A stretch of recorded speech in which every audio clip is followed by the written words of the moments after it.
Hi friends, நம்ம கஷ்டப்பட்டு சம்பாதிச்ச சொத்து நமக்கு அப்புறம் நம்ம ஃபேமிலி மெம்பர்ஸ்க்கு எந்த ஒரு பிரச்சனையும் இல்லாம போய் சேரணும் அப்படின்னு நினைக்கிறது எல்லாருக்கும் இருக்கிற இயல்பான ஒரு விஷயம் தான். அதுக்காக நம்ம எழுதுறது தான் வில், அதாவது உயில். ஆனா இன்னைக்கு பல பேருக்கு ஒரு சந்தேகம் இருக்கு. வில்ல ரெஜிஸ்டர் பண்ணாதான் வேலிடா, இல்ல ஒரு பேப்பர்ல எழுதி வச்சாலே அது சட்டப்படி செல்லுபடி ஆகுமா? இது ரெண்டுத்துல எது சட்டப்படி ஸ்ட்ராங் ஆனது, எது சட்டப்படி வேலிட் அப்படின்னு. சோ இத பத்தி தான் இந்த வீடியோல ஃபுல்லா டீடைலா பார்க்க போறோம். வாங்க வீடியோக்குள்ள போலாம். வீடியோவை ஸ்கிப் பண்ணாம முழுசா பாருங்க. அன்ரெஜிஸ்டர்ட் வில் அது செல்லுமா?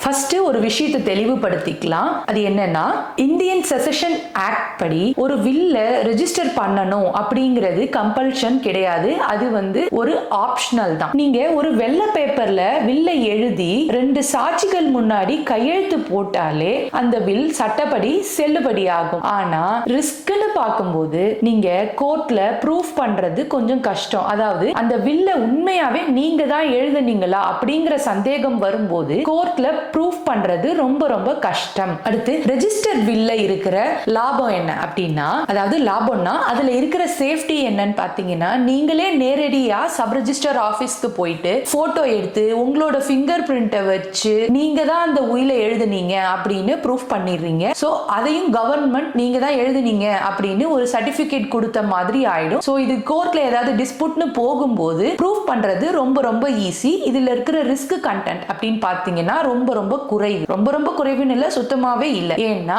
You had already register in SRO. இப்ப முக்கியமான ஒரு கேள்விக்கு வருவோம். இப்ப என்கிட்ட ஒரு ரெஜிஸ்டர்ட் பில் இருக்கு, இன்னொருத்தர் கிட்ட அன்ரெஜிஸ்டர்ட் பழைய பில் இருக்கு. இது ரெண்டுத்துல எது செல்லும் அப்படின்னு பாத்தீங்கன்னா, சட்டப்படி ரெஜிஸ்டர்ட் பில்லா அன்ரெஜிஸ்டர்ட் பில்லா அப்படிங்கிறது முக்கியம் கிடையாது. ஆனா சட்டப்படி ஒரு நபர் கடைசியா தான் கையாலையோ இல்ல டைப் பண்ணியோ எழுதின உயில் தான் செல்லும். ஆனா அன்ரெஜிஸ்டர்ட் வில்லா இருக்கும்போது அதை நிரூபிக்கிறது ரொம்ப கஷ்டம். அந்த வில்ல வச்சிருக்கவங்க கிட்ட தான் அது இருக்கு. அவங்க சாட்சிகளை கூட்டிட்டு வந்து இந்த உயில் உண்மைதான் அப்படின்னு கோர்ட் முன்னாடி நிரூபிக்கணும். உயில் எழுதும் போது கவனிக்க வேண்டிய விஷயம் என்னன்னா மன தெளிவு. ஏன்னா மனநிலை ரொம்ப நீங்க சுய நினைவோட அந்த உயிலை எழுதி இருக்கணும். ரெண்டாவது விஷயம் என்னன்னா, 2 சாட்சிகள், அதாவது ஒரு வில்லை எழுதி அந்த வில்லுல நீங்க கையெழுத்து போட்டிருக்கணும். 2 சாட்சிகள் அந்த வில்லுல கையெழுத்து போட்டிருக்கணும். முக்கியமான விஷயம் என்னன்னா, அந்த 2 சாட்சி நபர்களும் உங்களோட சொத்துல